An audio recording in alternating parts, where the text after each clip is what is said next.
Hi, and welcome back to the Shane Plays Out of the Abyss Notes series, where I give my sort of notes and thoughts and advice on running Out of the Abyss, the D&D 5e Underdark adventure. This will be video 81, I think, so we're getting very close to the end. Very close. So, which is both kind of, it's bittersweet. This has been a fun campaign. Much more fun than I thought it would be when we first went in, about like 2 years ago. But my players wanted to do it, so I said I'd give it a shot. But also, man, after that long, I'd like to, I'm looking forward to putting a bow on it and moving on to the next thing. So, which people have asked, and that's going to be most likely Tomb of Annihilation, unless something drastic happens between now and the beginning of the next campaign. All my players are wanting to come along, so I don't think we're going to lose anybody between campaigns. Although we do have one player who, because of a job change, may have to drop out, but we'll see. It looks like that might happen due to shift work, but we'll see. It's not a the fat lady in the opera hasn't sang yet, as the phrase goes. But anyway, in between, I'm probably going to run, and I've already talked to my players about this, and they're keen on the idea. Goodman Games put out a version of I think they're calling it like Into the Borderlands or something like that. But it's In Search of the Unknown and Keep on the Borderlands, which are classic basic expert modules from the BECME Basic Expert. Not classic. Basic Expert Companion, Master Immortal Rules, something like that. It's an acronym from because like the basic rules were from level 1 to 3. Expert was from 4 to 8. I don't know. And then they kept adding these. I'm digressing. We're probably going to run one of those because Goodman Games put out the original modules in a book that also has the 5th edition stuff to run those modules, and we're probably going to run either Into the Borderlands or In Search of the or Keep on the Borderlands or In Search of the Unknown in the original basic expert rules. So that'll be in between. So there you go. As I blathered, that wasn't even on my list of things to talk about, but people have asked. So anyway, as a reminder, this is if you're new to this video series, this is just me giving my thoughts on running the campaign, and then also my thoughts on DMing and GMing and all of that, maybe rules, and I try to be pretty transparent to what's going on in my brain. This is not a blow by blow actual play. It is a summary and a recap with basically my commentary and thoughts, which some people say they prefer that, so I don't know. Anyway, if you're a returning viewer, thank you so much. This continues, like I said, not to be the most popular thing I do, but the most consistent viewership and comments and stuff, I think. So anyway, I'm going to put on my +3 spectacles of viewer feedback and or rules clarification. Let's do a little viewer feedback here. First, I want to give a shout out to Cody Lloyd, who is a longtime viewer of this channel. In fact, I met him a year or two ago at a con, Little Rock Comic Con, and he's like, "Hey man, I watch your channel." I was there for my radio show, and he recognized Shane Plays from YouTube. So that was pretty cool, but he had his little brother with him, and they play D&D together. Anyway, he comments sometimes and whatnot, and then Cody was able to come to Arkansas RPG Con a few weeks ago, and we played together in the Fantasy Trip, which is Steve Jackson's, of GURPS fame and Munchkin, Steve Jackson Games, Illuminati, all that. It was his first RPG he had ever designed, and then it was being run by an official Steve Jackson Games rep. They call them MIBs, Men in Black, right? The whole Illuminati thing. Who also happens to be a friend of mine, Tony Dutra. And it was interesting to see everything happening and to play that. And evidently in the 70s, for a brief time, the Fantasy Trip outsold the original D&D. And I would need to source that and verify that, but I have read that. And one of the things that it was interesting, Cody mentioned how tactical the fantasy trip was. It's a very tactical game, especially considering from the 70s. You know, it was kind of a proto GURPS. It wasn't GURPS. It's not as detailed as GURPS, but it's kind of a proto GURPS as far as some of the combat mechanics and that sort of stuff. And, you know, I mentioned to Cody at the table, I was like, that's why I love playing these old games, to get perspective on role-playing games over the decades, you know, and it's the next best thing. You're like, man, I wish I would have been there. Well, it's the next best thing, you know. When I go to conventions, I try to play in and run stuff that I don't normally run. And a lot of times I try to play older stuff, just to, you know, for the heritage of role-playing games. Like we played in the Fantasy Trip, which was being kickstarted at the time and successfully kickstarted. And then I ran the Star Wars D6, the West End Games Star Wars from the 80s and 90s. And Cody was able to play in that. It was all booked up full. But we ended up having a couple of slots open by the time the game started. So Cody jumped in on that, and I think we all had fun. So Cody, very nice to meet you. And, you know, if any of you are out there, now I'm not trying to humble brag. This is not false modesty or anything like that. Please hear me. I love to, one of the reasons I do Shane Plays, the radio show, the YouTube, all that stuff, is to meet other geeks and gamers and to connect and have fun. And that's been one of the best parts of it. When I did politics, one of the best parts was getting out and meeting people. And the geek stuff's the same thing. I just get out, and I am not on any level at all, even a local celebrity. I'm nothing. Okay. I'm just some dude who does videos, and I like to have a radio show, and I like to talk and run my mouth.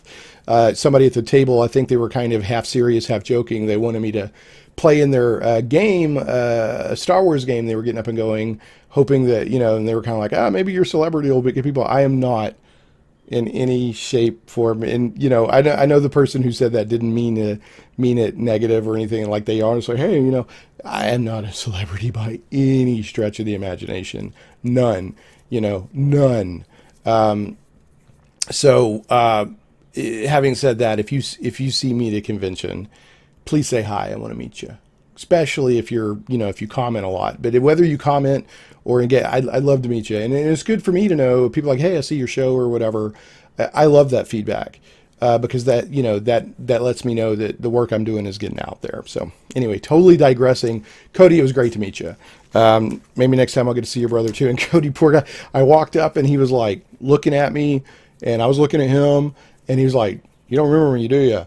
And honestly, no, I didn't recognize him, even though we'd been talking online for a year or two since we met. Because the last time I'd seen him, or the first time I met him, he had his brother with him, and like his hairstyle or something was different. So yeah, I didn't recognize you, Cody, even though the minute I was like, oh, Cody, you know, the minute the connection was made, I knew exactly who you were. So if we talk a lot online and then we meet in person and I don't immediately, give me a second and I'll get it. Okay. I do take seriously the connections that I make. All right. So let's get through some viewer feedback. Again, Cody, that was very cool. That's stuff like that's one of the reasons why I do this.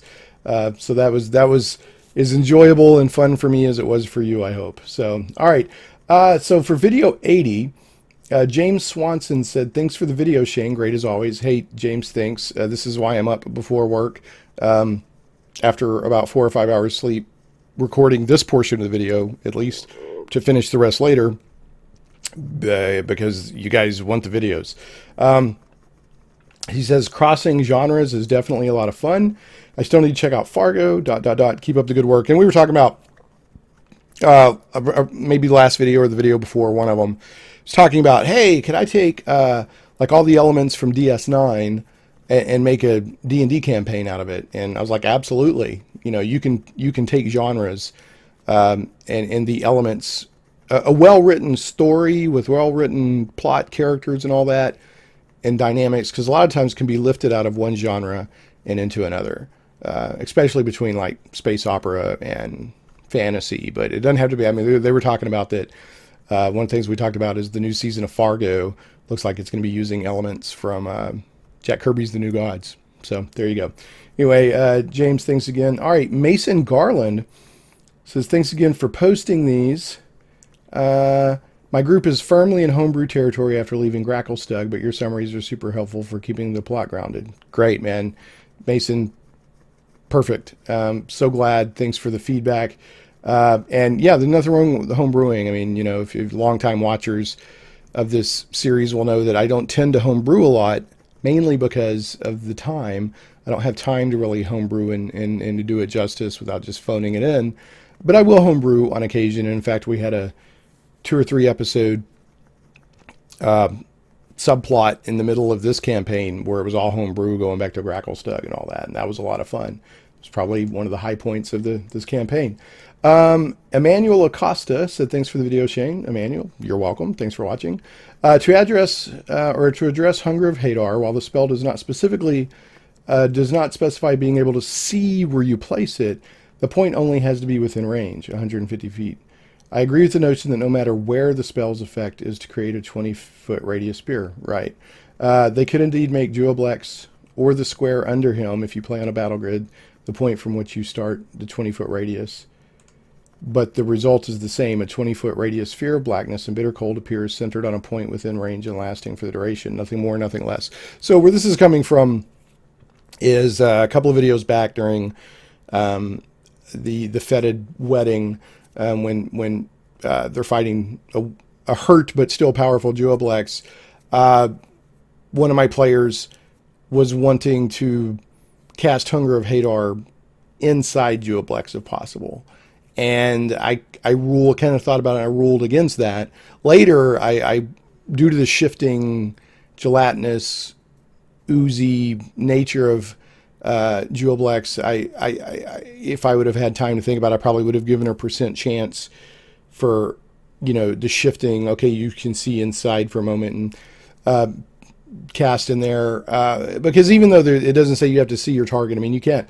I'm going to cast a spell inside that wall, right? That just, I don't know. And maybe I'm wrong because, you know, D&D and reality and physics and all that don't always go together. It's a game engine, not a reality simulator, as I often say. But anyway, the point is, another side discussion came up in viewer feedback, which I didn't even intend, but it's a good discussion to have, that if you cast Hunger of Hadar or something like that on a object, on a being, or something that's moving, if it keeps moving, the Hunger of Hadar stays where it's at.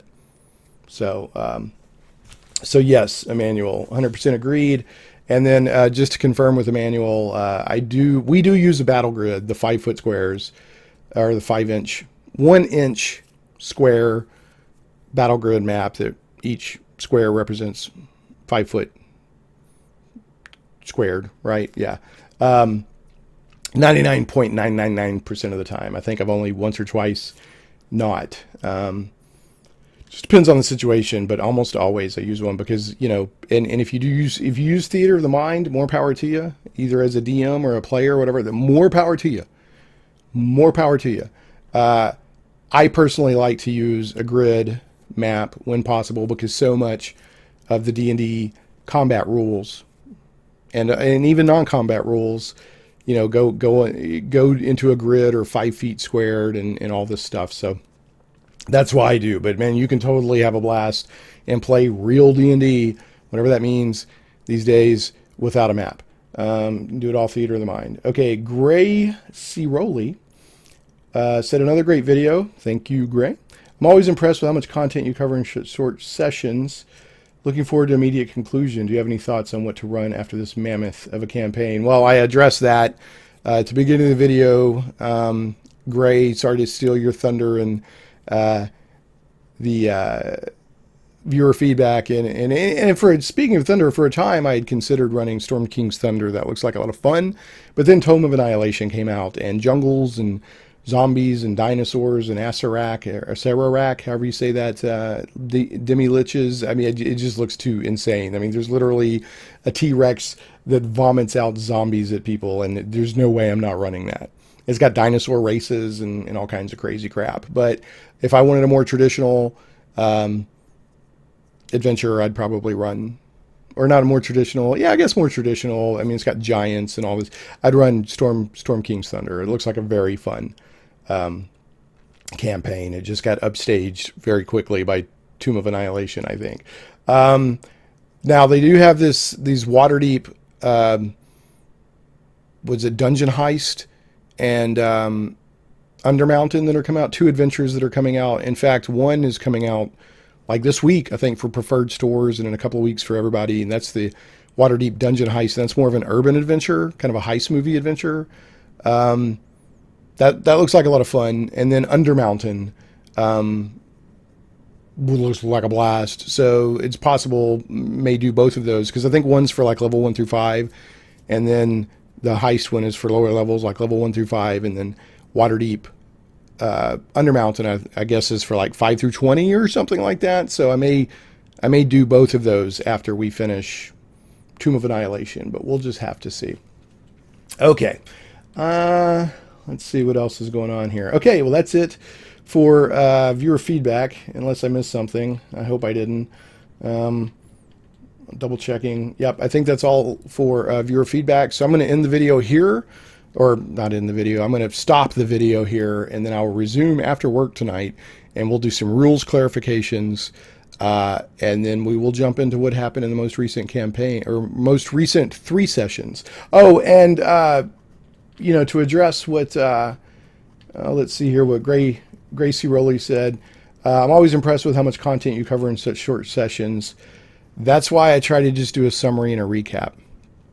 I do try to keep it an hour or less. I'm usually not successful because I have just blabber. I'm a blabbermouth. That's just who I am.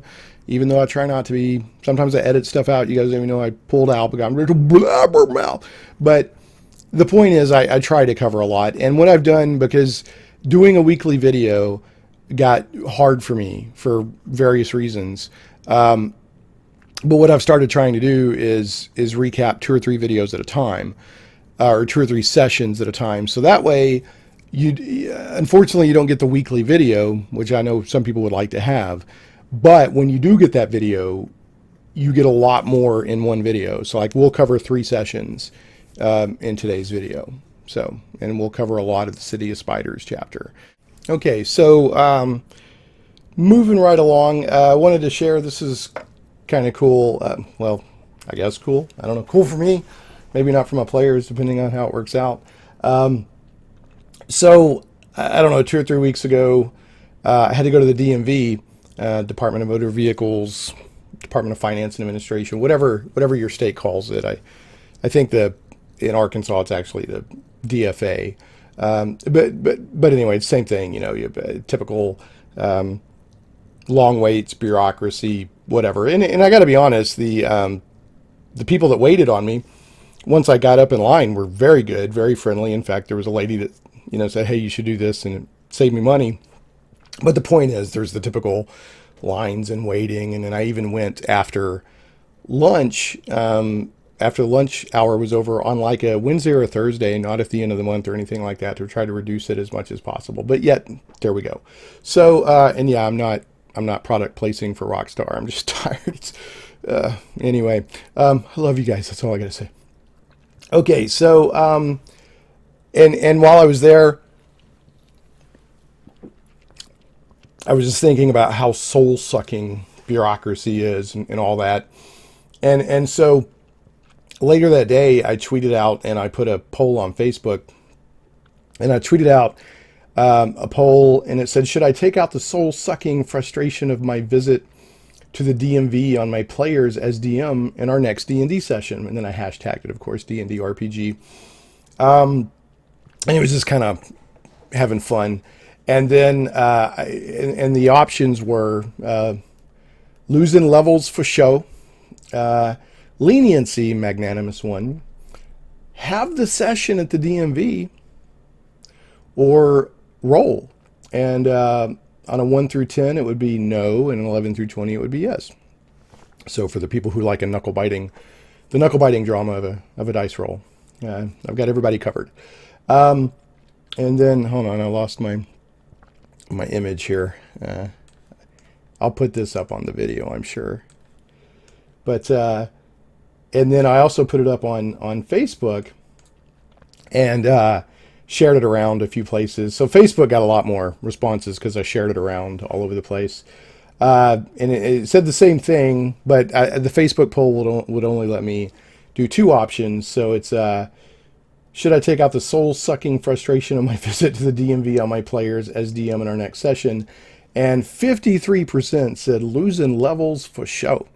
And leniency, magnanimous one, came in at 47%. So it was close. But if you add in the results from Twitter, which 0% said losing levels for show. Losing levels for show. Leniency, magnanimous one, both got 0%. 75% said have the session at DMV, and 25% said roll for it. Now, there was only 4 or 5 responses on Twitter. There were 40 or 50 or something like that on Facebook.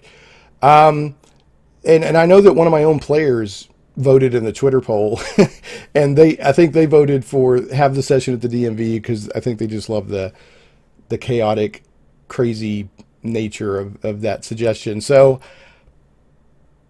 on Facebook, people are like lose levels, and then some people were urging leniency, and then in an RPG group I'm in that I threw that out on, this guy was like, man, you guys are mean or something. I don't know. I'm not sure he knew I was joking around. Obviously, I'm not going to have them lose levels. I might have a combat where a lot of level draining type creatures come out. And, after the damage is done, tell them it was just imaginary or just for fun. But give them a few minutes of, or if it was at all possible, I don't know if it'd be possible to meet up at the DMV for just like in a little hour session just for fun. I may look into that. Let me know your thoughts. What would you like me to do? So there you go. But we'll see how that goes.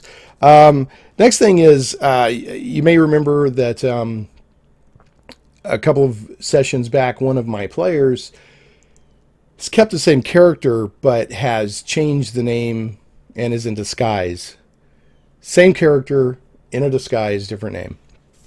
So that happened a couple of sessions back. And through these sessions I'm about to recap now, a couple of the other players are getting suspicious. Especially there's an encounter with Jarlaxle in Minzo Baranzan, and some of the interaction with Jarlaxle, I think I was doing it very spontaneously, and I think maybe I kind of tipped a couple of people in the group off. Didn't mean to, but it just kind of came out spontaneously. The player who's doing the old switcheroo doesn't seem to be. I think they just like the fun of it all. So, but I actually got one of my players, tried to corner me after a game and talk to me about it, and I was like, man, I really got to go. And I said, just send me your notes, and it just as a kind of a PS, kind of a footnote. I've talked before at length about deciding whether to use email or Facebook groups or some other method for group communication for the group. 1, to keep everybody in touch. 2, so I can update everybody, and 3, so that we have an ongoing historical record and archive of important stuff or just whatever, and it's all in one place. We ended up going with Facebook groups. Even though, believe it or not, I think like one of my players is not, or at the time was not on Facebook. I think they got on Facebook. And it's a challenge. It's always a challenge. One of my players still does not have, they have a home phone with a answering machine. They don't have text, but they do use Facebook extensively and keep a tablet on them. So if they have Wi-Fi or whatever, they can get Facebook Messenger. And so it's always a challenge. But anyway, I said, well, see if you can send me a message through the Facebook group, so I'll see it as administrator, private. And I said, if that doesn't work, email me. Now, according to them, they couldn't send me a message, so they emailed me. I didn't go verify that myself. I'd rather have had it in a private message on Facebook attached to the group. But if that's not possible, then, fine. And, now that I think about it, if I appoint one of the players as a moderator for that Facebook group, to help moderate it if I'm not around or something, then they would see private messages to me as DM. So maybe that's not the best idea. So I can get an email and tag. I have used Gmail. I'll just add RPG label to it, and I can find it if I need it. Anyway, moving on. Another thing I wanted to say, like I said, these videos I like to just kind of share everything as DM that I can think of that I think might be helpful to you. We had one of our players has to get a ride from another player. Totally fine. I mean, nothing wrong with that. It's totally fine. And the other player is nice enough to step up and give them a ride. So this past week, we showed up, and like 5-10 minutes before the game was going to start, I saw a message on Facebook that said, "Hey, I'm sorry, I can't make it tonight. I'm not feeling well, and then so and so, you'll need to somebody will need to pick up so and so." Which all of that's fine. That's not a problem. People get sick, stuff happens. And on the very, very, I got to be honest. Now I'm talking about, this is rare. This has got to be once in a blue moon. Sometimes you're just tired and your brain doesn't work and you just don't want to go. Now, if that's a habit or a recurring thing, it's a problem. But if it's once in a blue moon, once or twice a year, whatever, I try not to give people a hard time, because I know as DM sometimes I'm like, oh man, I'm just exhausted. So, but most of the time that's not the case. What I'm saying is, as a DM, I wouldn't ding somebody if they were just honest and said I was just beat. I'd be like, all right, cool. But now if 3 or 4 weeks in a row that happened, then, probably have to remove them from the group, which I've covered all that before. So, but the point is, since it was done on Facebook, there wasn't enough time to do anything about it. And so we were 2 players down, and it was a very crucial scene. We're very much getting towards the end game of the whole campaign, and I want to try to, if possible, avoid players missing so that they don't miss out on the payoff for all this hard work of this campaign. So at the last minute, we just decided okay, we're not going to meet tonight. I don't want to be 2 players down. But what I did kind of talk with my group about, because we also have a group text, okay, and I've asked, let's not use the group text for, updating what's going on with our characters or asking rules questions or stuff like that. But if it's something quick, like if I'm running late, or if something comes up, I hit the text first, and then I also update Facebook. So, I just kind of, in this case, I said thanks. I said, unfortunately, I'm just now seeing this. We can, if for stuff like this, also text, or maybe text first. Because if it text, people would have seen it, and we probably could have taken care of it. And that is not to give anybody a hard time or to scold anybody. And the person who could not be picked up was aware that they needed a ride, didn't reach out to anybody. So I guess what I'm saying is, if you're a player in somebody else's group, and stuff like that comes up, be proactive. Don't just send a message and assume, that somebody's going to come get you or something like that. Try to, hey, is somebody going to come get me? Or, like if that player would have called me, I would have gone and got him, that kind of thing. But anyway, it's just normal. That didn't have anything to do with D&D. That's normal group dynamics and human nature and human behavior. But as a DM, that's when you're trying to help a group of people move forward in a unified setting, goal, consensual, hallucination, whatever D&D is, game, you'll run into that kind of stuff. So, but anyway, back to my original point. Yeah, so one of the players actually emailed me their suspicions on the fact that they think that this other player is something's funny, and they even specifically mention, deception and disguise and this and that and the other. So what I did is I kind of said, okay, well, that will require some roles. Yeah, they'll have to be somewhat secret kind of roles, because when you're in a case like this, you don't want to give too much away. So what you have to talk in terms like, if if there was something like that going on, to uncover it, it would be this kind of role.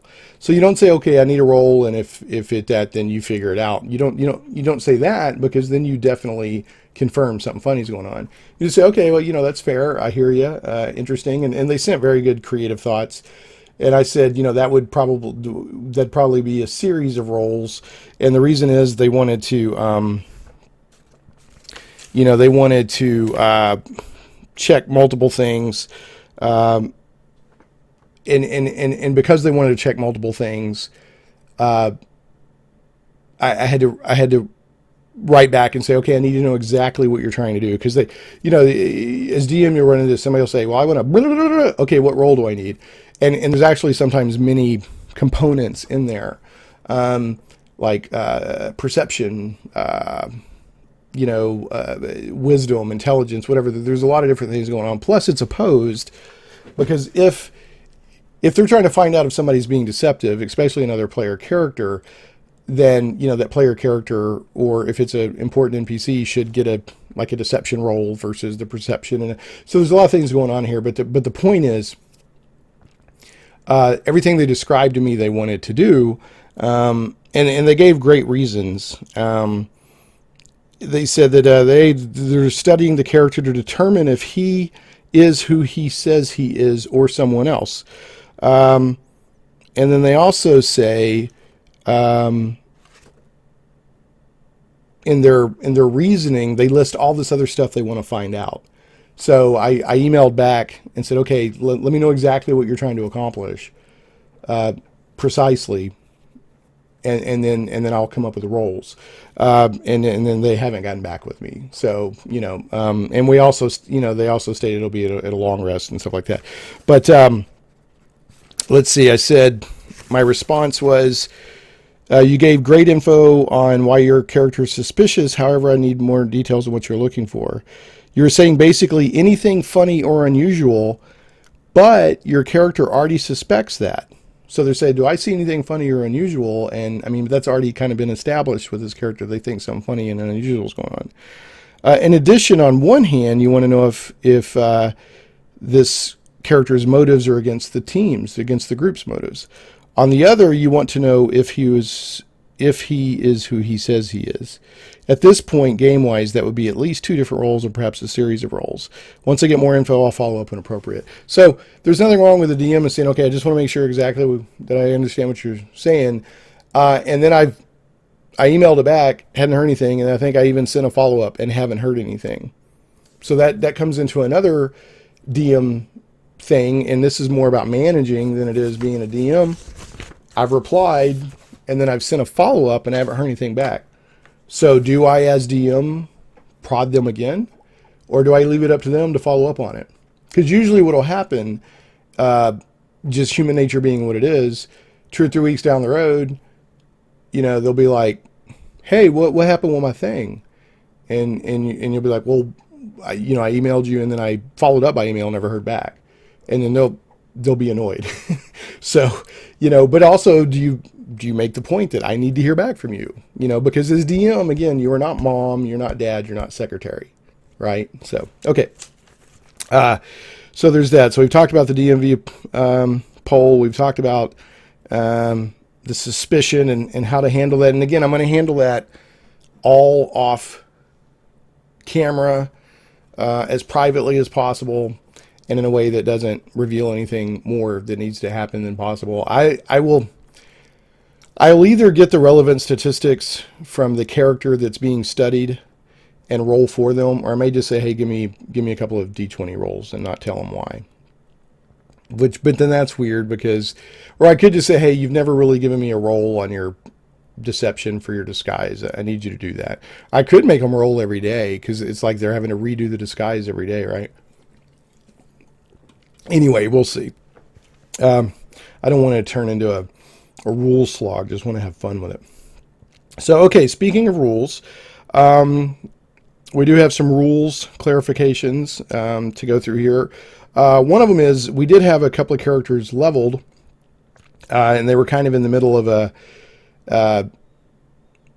not a scene, but, they leveled after a combat, but they were still kind of in the middle of a situation where they were on the run and this and that and the other. So I should say that they got enough experience points to level. What I told them to do was go ahead and calculate all their stats that, their whatever new happens, more hit points, proficiency bonus, feats, spells, abilities, whatever.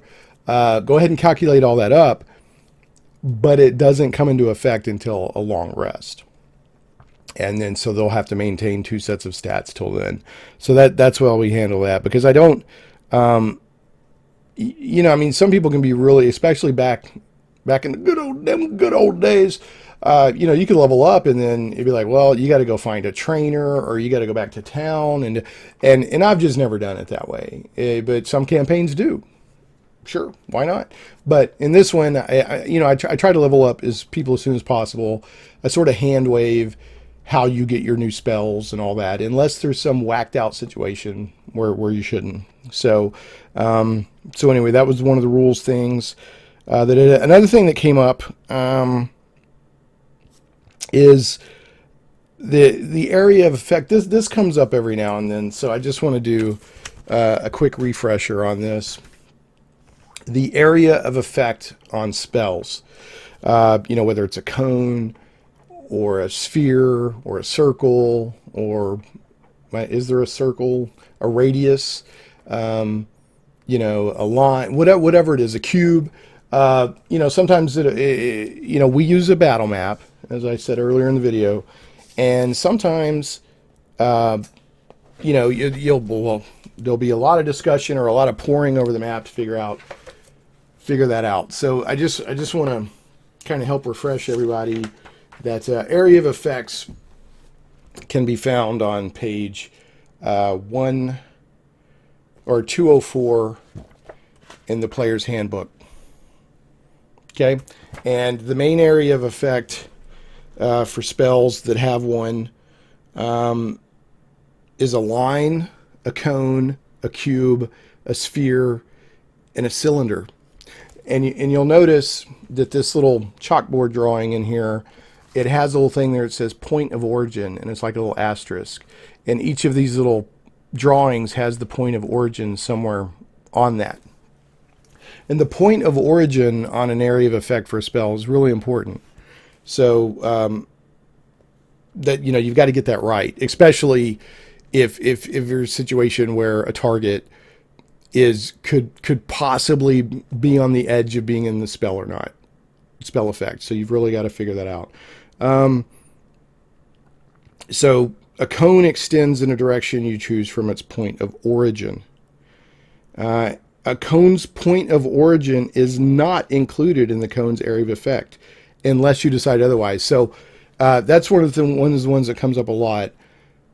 So you have a dot, right? This is the point of origin, and then the cone on the next square begins and expands outwards. So unless you specifically want the point of origin to be in the cone, then it isn't. So just pointing that out to make sure to read these.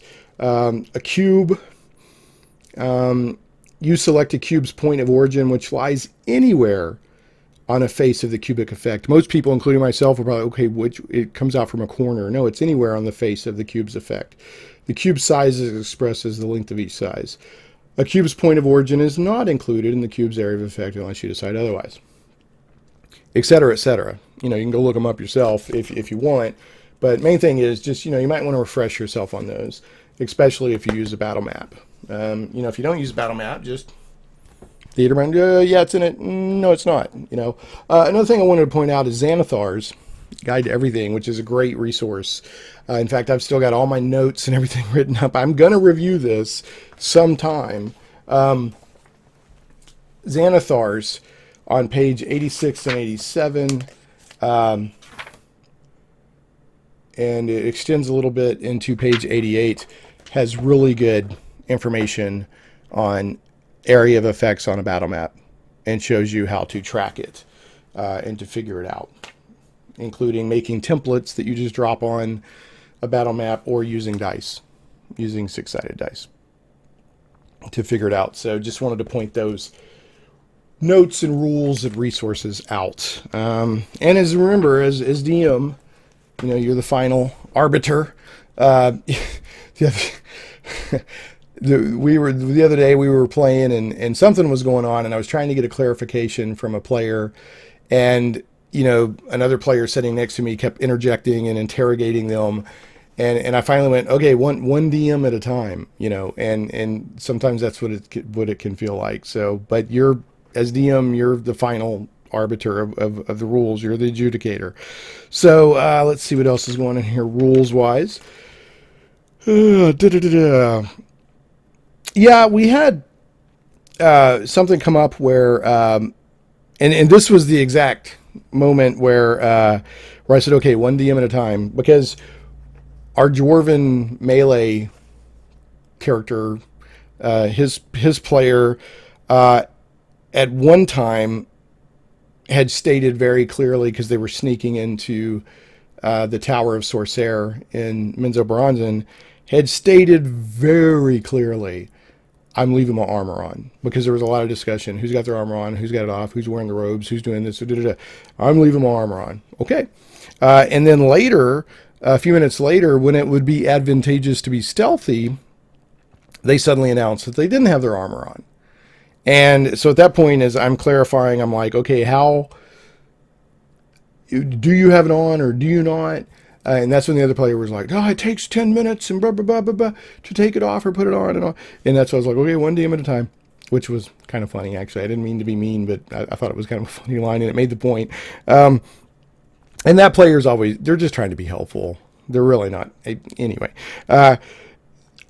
So in the tower, he's wearing armor, which gives him disadvantage on stealth rolls. And I said, oh, I'm not wearing armor. And so the point was, I said, look, you said very clearly you were wearing armor. So you're wearing armor. And then the discussion became, do you want to take the armor off? And if so, they were going to have to stop or go find a secluded place for them to take the armor off and like put it in a bag of holding or something. And I think the decision was, well, I'll just leave it on. But there are rules for how long it takes to take armor off. I'm not sure if it's in the player's handbook. It's somewhere. I normally look this stuff up ahead of time. I thought I had on this one. Let's see if we can figure it out. Armor.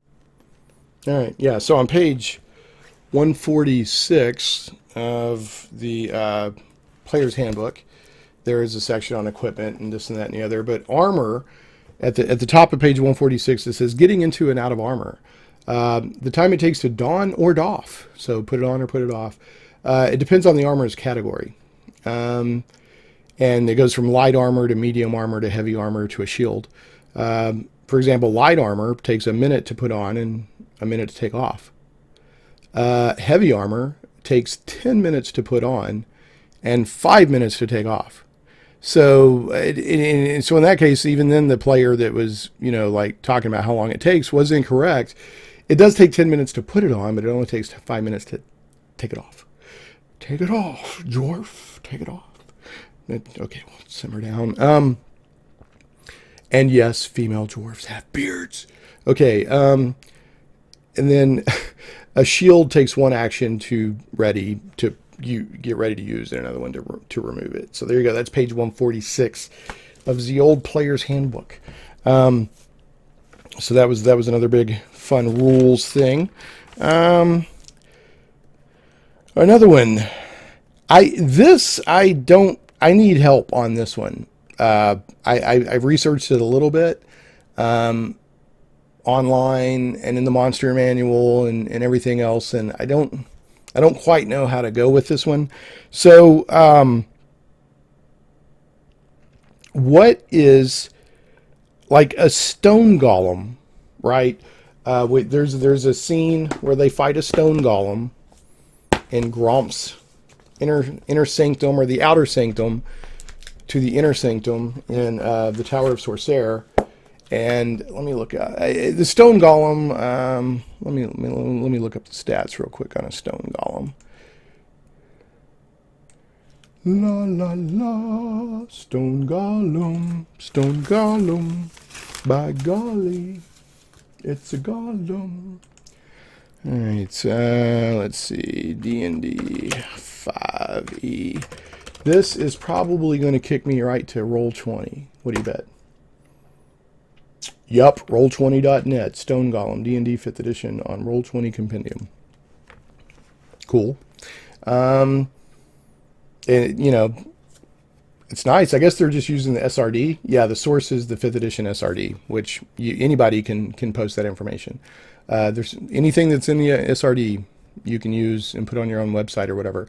So I want to point out, you know, that's a nice resource. I do like to have all my books and everything, but looking up something quick like this, it's hard to beat.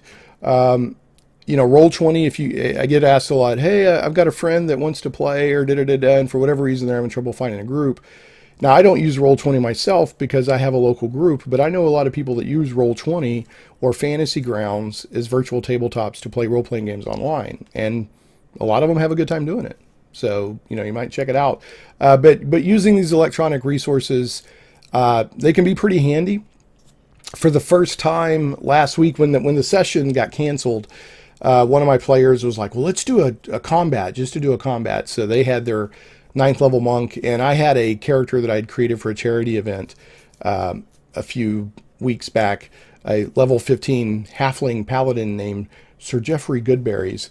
And so we did a combat there, and I had that. I didn't have a character sheet with me for Geoffrey Goodberries, so I opened up the D&D Beyond on my phone, and the character was in there, and I used that to track all the hit points and what spells I was using and everything, and it works pretty well. I have to admit, it works pretty well. So, still prefer the character sheet, but it worked a lot better than I expected. But anyway, okay, stone golems. They are a challenge of 10, so they have a CR 10. Now, the golem targets one or more creatures it can see within 10 feet of it. Each target must make a DC 17 Wisdom saving throw against its magic. And he's got this slow effect. Somehow during that discussion,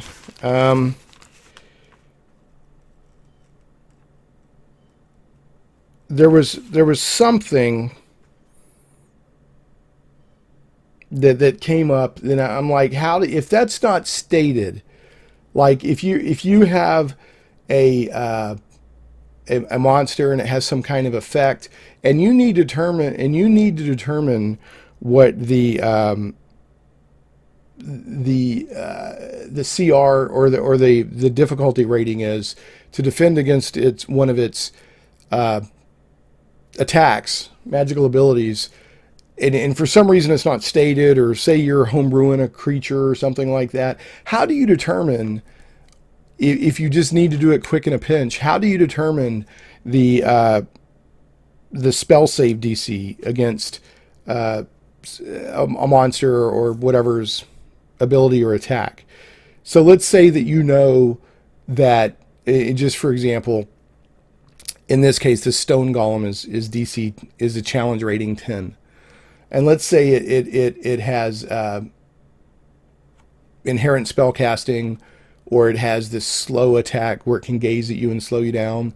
But you don't, for some reason, you don't know what the DC is to resist against it. Or it's cast. For some reason, I said, well, for whatever reason, this stone golem can cast magic missiles and 8 spell casting. How do you determine what, or not magic missile, because that automatic, but a spell that would require, like fireball, that would require a saving throw? How do you determine what its spell save, its spell ability DC is?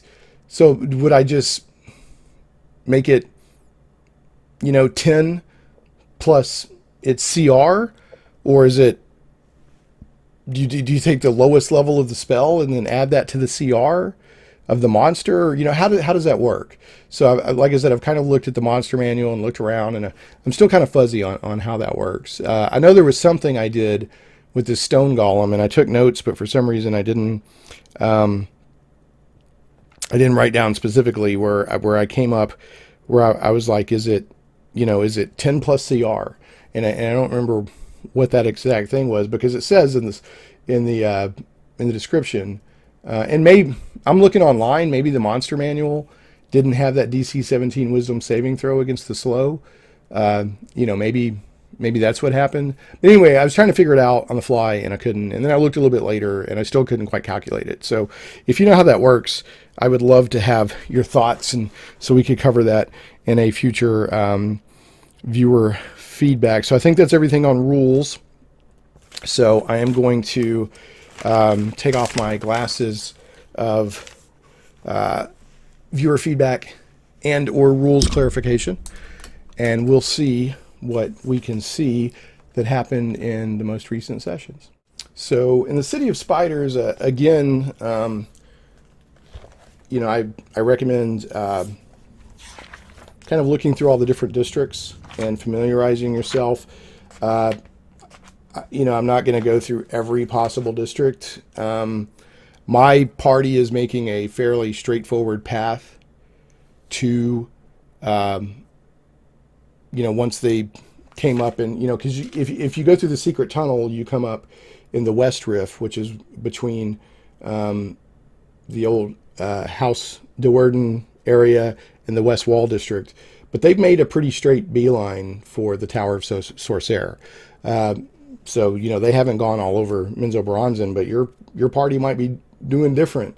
So, just there are multiple, there's the West Wall, there's the Mist Rift, there's Lolth's Web, there's Narbendel, which is that big column that tracks light, or that tracks time in Menzoberranzan. There's Narbendelen, there's Cure Bliven, there's Quellerzorl, there's House Bonray, there's Donegarden, there's Eastmer, there's the Baron, the Braren, there's the Claw Rift, Duthcloim, the Bazaar, Ter Braish, and each one has its own flavor, texture, situated at different points along the socioeconomic spectrum. Some of the areas are in ruins, some of them are super ritzy, but they all have their own dynamic and their own random encounter tables and random. So be aware of all that. Because I did have players ask, well, what kind of neighborhood are we in right now? And is there a nice neighborhood? Is there a rundown neighborhood? Is there and so because Grin is with them, and Grin is Vizeron's apprentice, and is from Menzoberranzan as a drow. So Grin knows Menzoberranzan very well and is there to help facilitate this mission. So you can give a lot of information through Grin. Grin is a great resource in this part of the adventure for if you need certain magic, like knock spells, if you need sort of guidance. Now, you don't want to step in and have Grin run the whole show, because that's not fun for the players. But, Grin is a very good resource for helping move things along, or giving information to players that's important for the game. Or if they're like, man, we know what we need to do, but we don't have that spell or knowledge, you can use Grin, and it works pretty well, especially when you get in the outer and the inner sanctum in the Tower of Sorcerer. So, don't be afraid to do that. And then the players also have a map, because, they asked for a map of Menzoberranzan. So I literally found the map of Menzoberranzan from the book and printed it out and gave it to them. And without any DM kind of notes or anything on it. So there. All right. So once they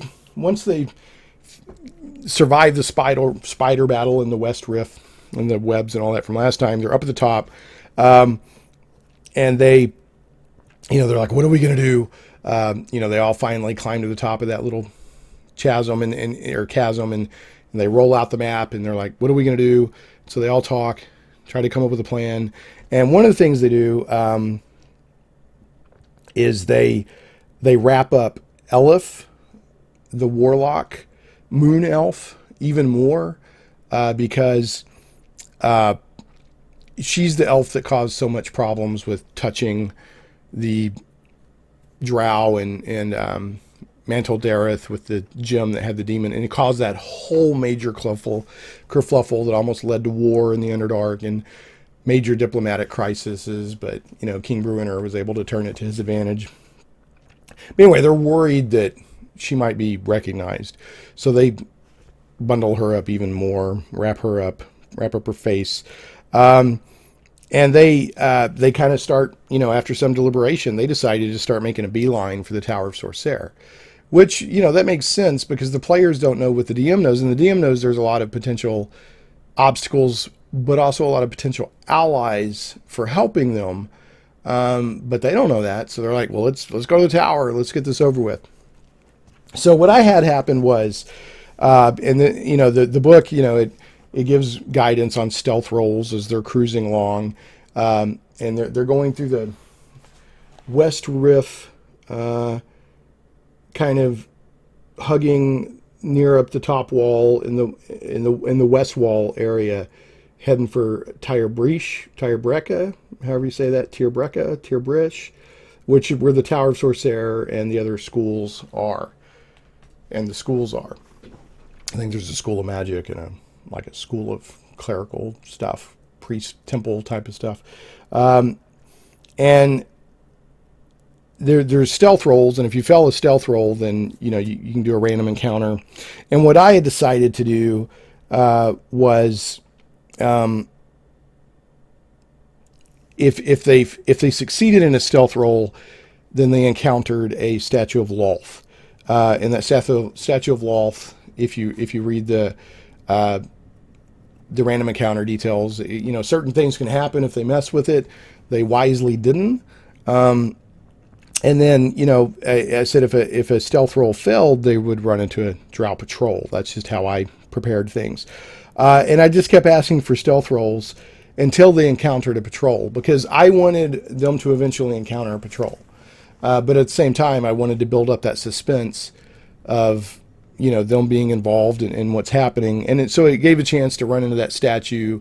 They thought about the statue, asked, well, how are other people reacting to the statue? And because it's just, you're walking around this neighborhood and all of a sudden there's like this little court, and in the middle of it's a statue of Lolth, right? But again, can do weird stuff if they interact with it. But they finally did run into a drow patrol, and it's the typical who are you and where are you taking these slaves and blah blah blah blah. And as things happen, there was some deception and persuasion, and what I ended up doing was the three. There's Grin, and then there was two elf characters that were made up to look like drow, and then everybody else was like slaves, right? And so what I did was eat Grin and the two players that were disguised as the drow slavers. All had to do deception and or persuasion checks. To know who are you, and who are you, and basically the drow equivalent of let me see your papers and what's going on here and blah blah blah. Because remember, Menzo Bronzin is on super high alert right now. It's like Vizeron said, it's the highest alert he's ever seen, because of all the stuff going on in the Underdark with this campaign, demon lords and whatnot, and plus literally Demogorgon rampaged through Menzo Bronzin like Godzilla. At the very beginning of the storyline. So, but anyway, so on the third, the second PC, but the third check, because you had Grin, one player character, and another one, that third player character completely blew their deception, revealed something was going on. Now, it's interesting, the players still tried to keep the deception up. Like, slaves, defend us. They never completely admitted the jig was up. I mean, of course, a big fight breaks out, and they're yelling, slaves, defend us at the cost of your life, and all this stuff. Now, one thing I did that I thought was kind of fun, and I kind of did this on the fly, was drow, and as innate spellcasting ability, you can cast Fairy Fire. And Fairy Fire, I think, not only, surrounds a person or an object or whatever in this sort of magical, light. You can choose the color, but it also gives you advantage to be hit, right? And what I did was in this in this time of high alert, the Drow security forces have a procedure in place where if something is going on, and other patrols could be nearby and see, one of the things that they'll do is they will cast fairy fire on their targets. And if the Drow happen to get caught in that fairy fire too, that's fine, because they're more worried about getting the word out that something's funny than they are worried about being easier to be hit because they have fairy fire on them. So it's almost like the Drow equivalent, like the police and blowing the whistle. They're sending up a flare, attracting attention, because they don't want something to get out of hand too quick before they can handle it. Because that Demogorgon thing was crazy. So they cast fairy fire on the party, and so in the middle of the fight, another Drow patrol starts kind of cruising in. And so I had the Drow patrol fight end with another Drow patrol noticing and coming their way. And then, so they're defeating this one Drow patrol. They can see another Drow patrol coming their way. And they hear a voice in common yell, "This way." And suddenly crossbow bolts start coming out of nowhere and hit like the remaining Drow they're still fighting and start firing into the Drow patrol that's approaching. So they they finally got their act together, and because a couple of characters had already bolted, but they had bolted the wrong way, so they had to turn around and run back, and everybody's trying to, and I kind of said, man, it's like New York City. There's streets and alleys and buildings and stuff everywhere. So there's a couple of alleys nearby. And so they finally make it down that alley. And one of the players did get hit with a crossbow bolt before they could make it into the alley. And the poison from the crossbow, the Drow poison, was enough to knock them unconscious.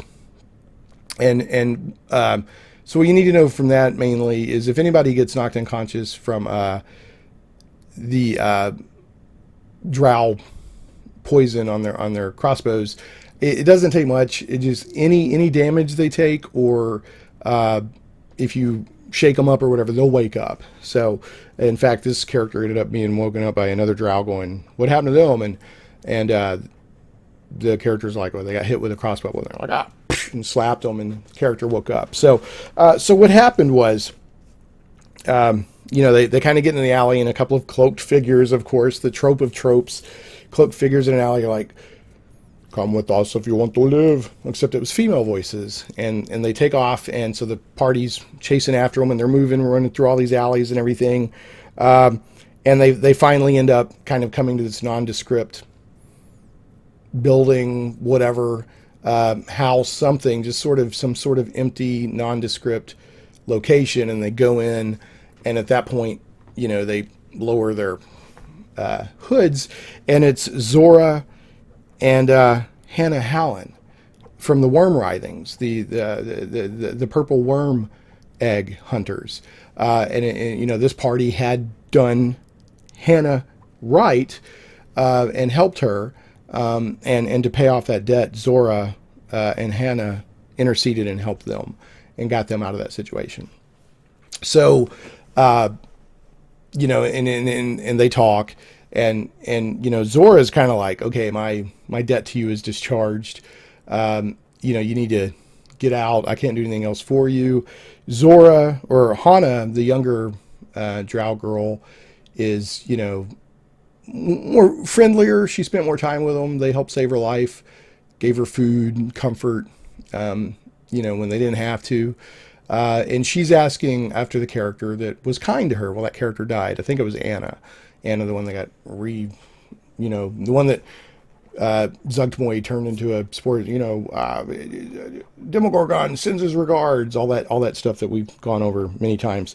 And so then, Han is actually quite sad. But anyway, so they talk a little bit, and long story short, once, they tell Zora, the mom, some of what's going on. They don't reveal everything, but they're like, "We're basically here to help with the whole Demon Lords thing." And she's like, okay. She's like, I know somebody that might help you. Stay here. Don't leave. It may be a little while, so sit tight. And then, uh, we will not see each other again. So they leave. And then what I did was, because at this point, I got players wanting to know, can I get a long rest in? Because they want to level up, right? So what it is, I rolled a d10 to see how long it took for the help to come. And I can't remember what I rolled. I think I rolled like a 4, so it was like 4 hours. And I was like, nope, just a short rest. But there are some races and abilities or whatever that you can get a benefit from 4 hours as if it was a long rest. So, there were certain players that, may have gotten some benefit from that. But anyway, what had happened was, and then, 2 bits, that special knock kind of thing happens. And they open the door, and a couple of shady looking drow come in and kind of station themselves on either side of the door. And then this jaunty drow kind of comes in, who's got a wide brimmed hat and I think a rapier, and, kind of a jaunty, dashing character. And he's like, what can I do for you? And that was where we ended that session. But of course, a couple of my characters were like, oh, that's Jarlaxle, and Jarlaxle is probably the drow in Forgotten Realms lore that is famous second only to Drizzt Do'Urden. I think it's his cousin, and he's kind of a drow that never quite fit into drow society, but he's still kind of more connected with drow society than Drizzt, and he's trying to reestablish House Do'Urden, and he leads a mercenary company called, I think, Bragan de Arth. I hope I'm pronouncing that right. So he's a very interesting character, and we had a lot of fun with him. So that was a cool place to kind of end and let the players anticipate, what's going to happen next week. And the second, that next week was a lot of fun. And basically I played Jarlaxle as very jaunty and fun and carefree, but make no mistake, he could gut you in a second if he needed to or wanted to. One thing I did is I had him ask the players a lot of questions, like a lot. Now, what I had determined, because this is Jarlaxle, and he's got feelers and spies everywhere, he already knows most, if not all, of what's going on. But he wants, and this is how I play it. The book didn't quite say this, but this is how I ran with it. He wants to see what the players will tell him. And the longer he can talk to them, he also wants to gauge them. So he already knows who they are. He knows, what's going on. But he probably didn't know quite where they were. He would have found out soon, but he didn't know quite where they were in Menzoberranzan. He knew they were headed that way probably, but he probably didn't realize they were in Menzoberranzan until this fracas happened. And then he's like, find them, and then Zora contacted him. That's how I kind of played it behind the scenes. I didn't tell the players all that. So anyway, he asks a lot of questions, and he doesn't let any one person be the party spokesman. Now that's how I played it. He kept shuffling things around and keeping people off guard and changing his conversation tactics and who he was talking to constantly to kind of keep the players off guard, because he wants to collect information, gauge, or he wants to see what the players will tell him, and possibly they'll tell him something he doesn't know. But he also wants to gauge the players. He's heard about them, now he wants to gauge them personally. But he also wants to be in control.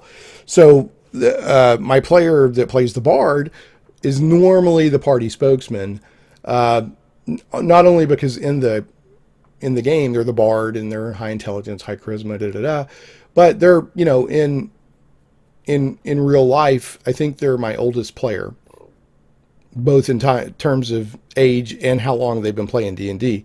So they just kind of naturally step into that role. In this case, after the second time that the bard spoke up, Jarlaxle was like, no, I'm not talking to you. I'm talking to them.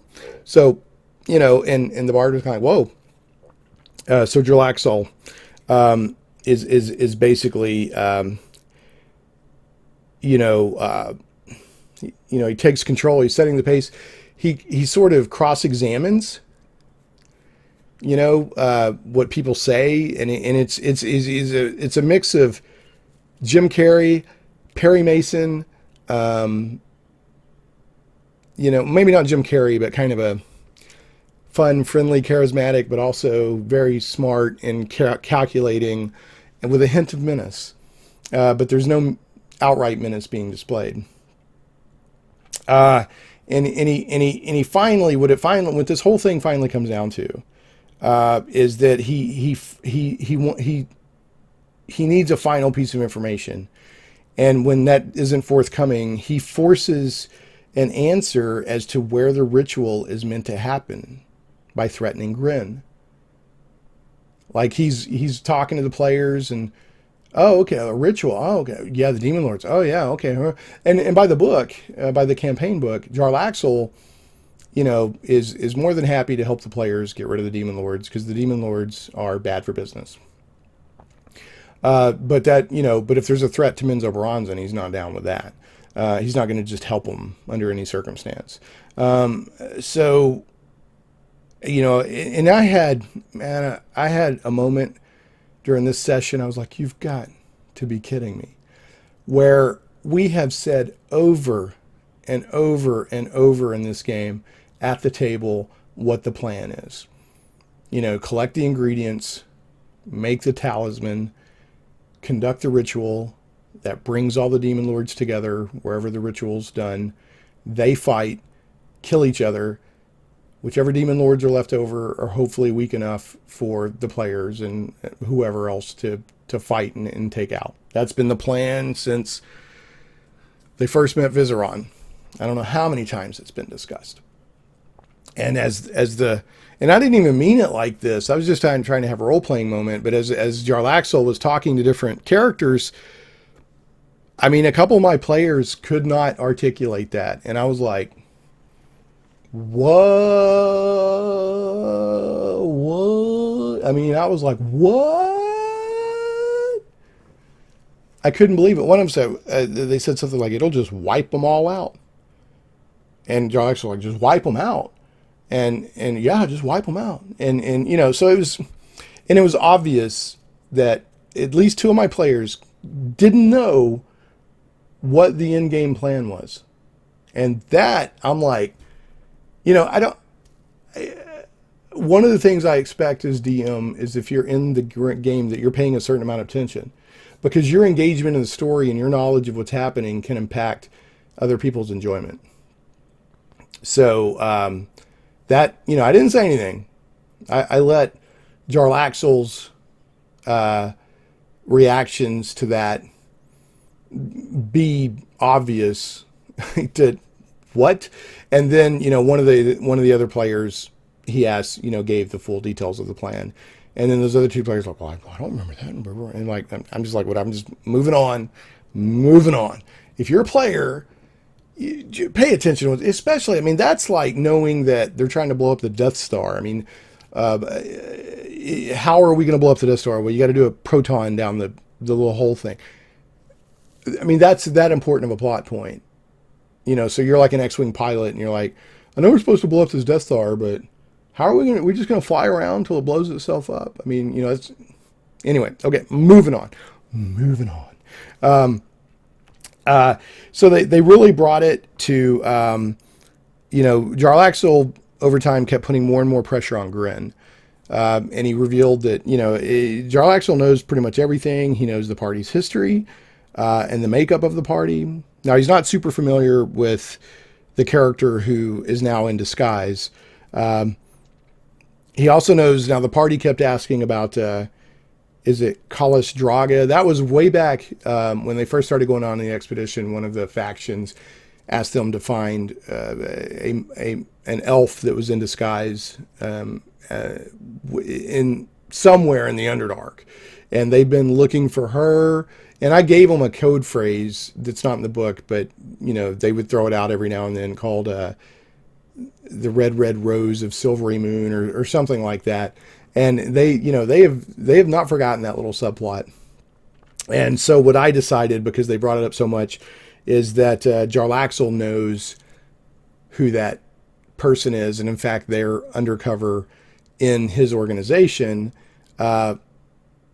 He knows who they really are. They don't know that he knows, and he's been kind of keeping an eye on it, deciding what to do about it. Do I kill her? Do I use it to my advantage? Plus she's a good operative. So, he knows conversations that Gauntlgrim that nobody should know. Even conversations when it was just them and Bruiner in, a room. He knows all about Vizeran's secret passage. He knows that Grin is, he knows all that. And he finally reveals that.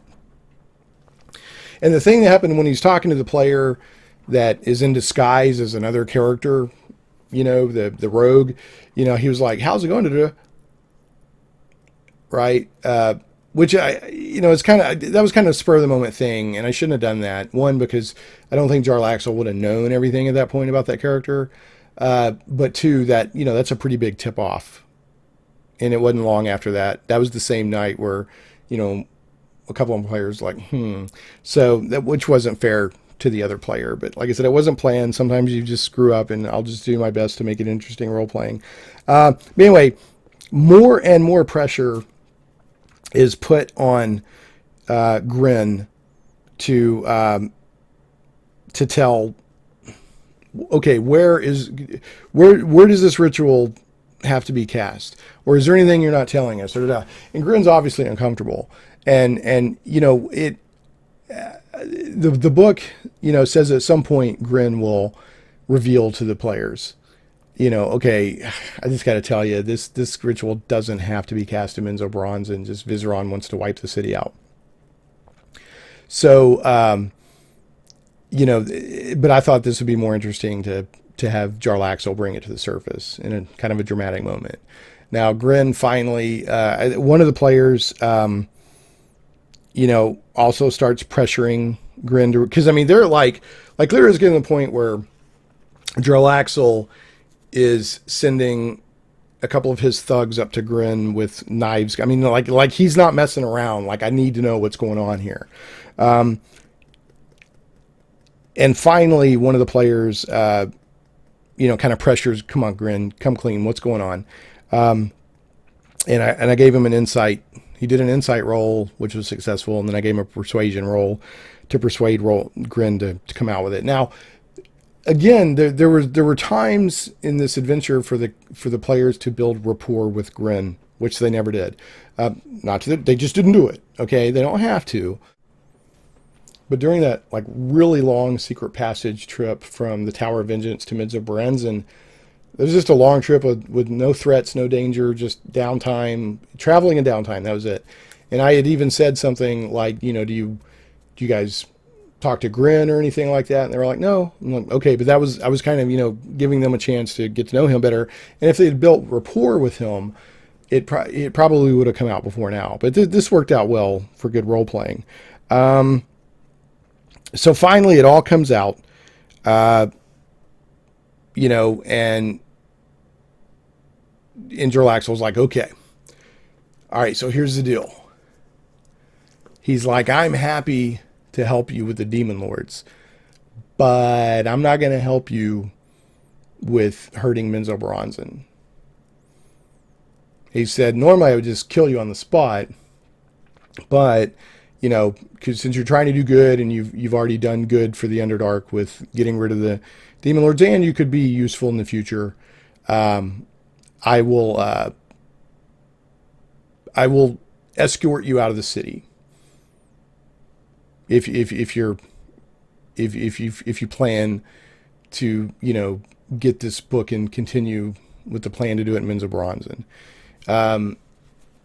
That's just how it is. Nothing personal. He's like, but I'll help you get the book and everything if you won't do the ritual here in Menzoberranzan. And so that's basically, what it came down to, is that they all agreed, that that's what they would do. They, thanks for the help, and we will cast this ritual somewhere else. And Grin is like very conflicted, but he agrees because he doesn't want to cast it in Menzoberranzan. He wants a change of how things work and an overthrow of the matriarchy. He doesn't want to destroy the whole city. So, he says, he's like, so here's what I'll do. I'll go get some help with the Council of Spiders, which is like an inner circle of mages that are also working to overthrow the matriarchy, and that Vizeron has relationships with. He's like, so I'll give you some help, and I'll also, put you in touch with these Council of Spiders mages. He's like, I'll be back. Don't leave. Do not leave. Set tight. So again, he leaves. I rolled another D10, and it wasn't enough for a long rest. And then Jarlaxle comes back, and they, okay, so, here's what we're going to do, and here's the plan, and all of that. And the Council of Spiders mages come back, or the Council of Spiders mages come with them, and after they see Vizeron's token, which he had given the party and all that, they're on board with everything. And so by the book, there's all these different options that can happen for getting into the Tower of Sorcerer. And the Tower of Sorcerer is basically the Tower of High Sorcery in Menzoberranzan, and that's where Gromp's inner sanctum is, and that's where his grimoire, his magical grimoire is, that he used to cast the spell that Lolth took advantage of to breach the whole thing and bring the demon lords in, and it's all part of her plan to take over the abyss and da-da-da. So the tower is protected by magical wards and magical alarms and this and that, and basically what the Council of Mages, or the Council of Spiders mages, can do is they give them a passphrase that if they speak that passphrase at the tower, then they're good to go with magical alarms and all that stuff for an hour. And then after that, it resets. And it's that they're like, that's the best we can do. So, and there's all the, you're really starting in, let's see here. The support they can get starts in, on page 202, goes into 205, and it's called Unexpected Allies.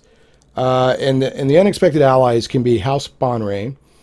The matron mother of House Bonray is the voice of Lolth in Menzoberranzan. Now I didn't want to mess with. I made it very clear in Vizeron, and everybody told the play, stay as far away from the matron mother as you can. Don't have anything to do with House Bonray, because I just didn't want to introduce that into this. But they're a potential ally under the right circumstances. Bregan de Arth, which of course is the mercenary company led by Jarlaxle. And he's the brother. Now, this doesn't come out in our story, but he's the brother of matron mother Quinthol Bonray and Archmage Gromf Bonray, although that's not widely known. Jarlaxle doesn't care what the demons are doing Underdark, but he's worried about the future of Menzoberranzan. Members of Bregan de Arth will support characters who claim to have those answers.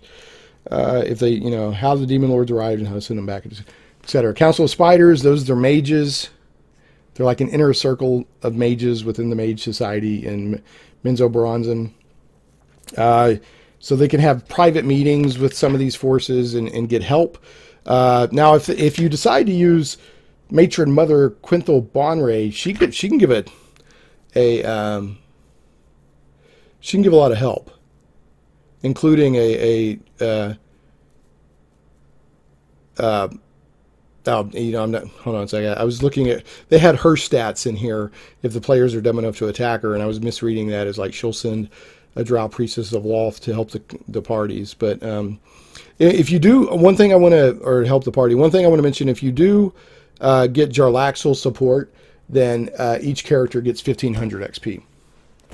If you get House Bonray's support, Matron Mother Quinthilbon Wraith, and you get 2,000 XP. Maybe I should bump up their XP award since I didn't make that even an option. And like, so you can have some private meetings, and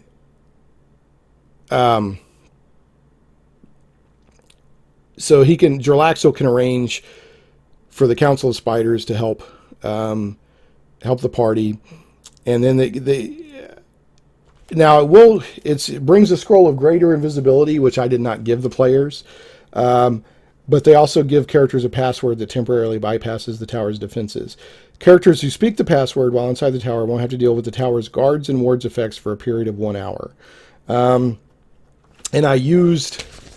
there's some phrases in here, some drow phrases, common drow phrases, that I used for the password. I think I used Kalas Noa Us, which is trust no one. But there's some other good stuff in here. Lil Alorl Velv Za Lil Velkin Us. The best knife is an unseen one. So I just did that for flavor. You don't have to do it that way. So when they go to Sorcerer, it says the whole tower is protected by permanent guards and ward spells. The tower's drow residents are immune to the effects, but intruders are not. If the characters have the support of the Council of Spiders, members of the Council give them a password, which when spoken aloud inside the tower grants speaker immunity to the spell's effect for 1 hour. After that, the password magically changes, and any character still in the tower must deal with the guards and wards effect. So go look up guards and wards. Or I guess I could do it for you. Let's see here. So probably what's going to happen in my group, because they're not quite out yet, is on the way out, the guards and wards is going to go into effect, which will lead to a nice, fun escape scene. But anyway, we'll see how it goes. We'll see what they do. Guards and wards.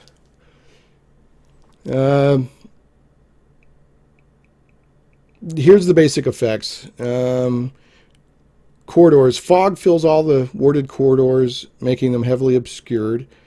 At each intersection or branching passage offering a choice of direction, 50% chance that a creature other than you will believe it is going in the opposite direction from the one it chooses. Doors. All doors in the warded area are magically locked as if sealed by an arcane lock spell. In addition, you can cover up to 10 doors with an illusion to make them appear as plain sections of wall. Stairs. Webs fill all stairs in the warded area from top to bottom as the web spell. These strands will go in 10 minutes if they are burned or torn away, while guards and wards last. You can place your choice of one of the following magical effects within the warded area. You can do dancing lights in 4 corridors. You can place magic mouth in 2 locations. You can place stinking cloud in 2 locations. You can place a constant gust of wind in 1 corridor or room, or you can do a suggestion in 1 location. The whole warded area radiates magic. A dispel magic cast on a specific effect, if successful, removes only that effect. You can create a permanently guarded and warded structure by casting a spell there every day for 1 year. So that's guards and wards. So it's pretty crazy stuff. Okay, so let's see here. I'm going to.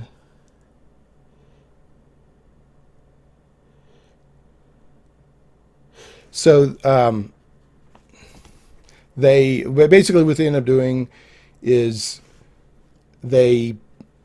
Jarlaxle, and one of the things he promises them too, he says, if you'll promise not to do this in Menzo Bronze, and I'll also, send Kales back with you, Kales Draga, that NPC they've been looking for, and she will not come to harm. So, they're all like, yeah, sounds good to us. So that, they get the support of the mages, the Council of Spiders, they get Jarlaxle support, and essentially they do this thing where Jarlaxle gets some Bregan Diarth missionaries in disguise to kind of surround the characters. I think almost like a clerical procession or something. And they just walk in plain sight, but the players are all kind of in the middle, and then they're surrounded by Bregan Diarth mercenaries in disguise. And they just all they go right up to Tirbresh or Tirbrecca, however you say it, and then they kind of disperse, and the players are there with like cloaks and stuff on, and they use the passwords and go into, because it's the tower. A lot of the tower can just, you know, in the university and whatever schools have learned, you just walk in. But if you're not supposed to be there, things will happen. But they speak the password and they go in. So at that point, they've entered the Tower of Sorcerer, and there's some suspense and intrigue and possible action as they work their way towards the upper levels of the inner sanctum and the outer and inner sanctum, Gromp's inner sanctum, and the grimoire. Now, I think because this video has gone pretty long, and I still have one more session's worth of stuff to cover here. So I'm going to go ahead and end it here, which will probably work better moving forward because they've got at least one more session in the sanctum. So I'll just combine these two sessions and we'll wrap up the sanctum, and then probably the video after that will be we're going into the end game and summoning demon lords, hopefully, if they survive and make it to that point and all that, which they probably will, but you never know. But one thing that, and I'm sure I'll mention this next video too, the book doesn't have maps or anything for the tower. It just has general notes and how to do random encounters. It doesn't have maps for the outer or inner sanctum for Gromf. His you know, the archmage at the top of the tower, which is, I guess I can kind of see it for just the tower itself. But once you get into the outer and inner sanctum, it would have been nice to have maps, because there's like battles and stuff that can happen, and it's nice, you know, there's certain characters, players are, where's this and where's that bookshelf and where's the desk and where's that and da-da-da-da. And it would have been nice to have maps, is all I'm saying, for at least for those. Now, I will say that again, Elven Tower comes to the rescue over with their Out of the Abyss guide. So you can go there, and they came up with some more specific guidelines for how to run this part of the adventure in the tower, and they you know, drew out some maps. Now, I didn't personally use those maps, but if you want maps, there they are. And Elven, again, you know, another feather in Elven Tower's cap. Thank you very much.